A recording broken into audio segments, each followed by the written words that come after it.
Hello everyone, today we are going to learn how to create a pull request with AMP.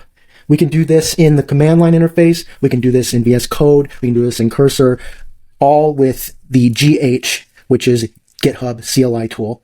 You can install that by typing in brew install GH. From there, what we can do is start using it. Let's look at a real example. So I manage the awesome AMP code repo, and I have unofficial AMP CLI documentation. The problem with this is it doesn't have any of the new docs. So that's a problem. They're outdated. So what we'll do is we're going to go here to VS Code. I sent a prompt to run amp -- help and get the new instructions, the new man page, so to speak, and was able to update the docs. So as we can see now, this is all up to date. You know, it has the GPT-5 flag, it has the variables, it has the new configurations, it's all there. So now what we want to do is we want to create a pull request, and we want to do that agentically.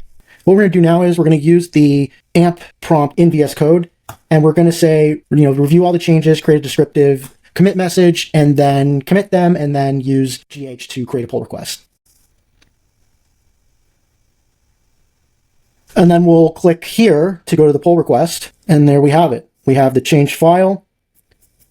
Great. We have everything else, and then we can squash and merge it. So that's how we do pull requests today. We do them agentically. We no longer have to do them manually. Thanks so much for checking this video out. Go to ampcode.com for more info, and we'll see you in the next one. Bye.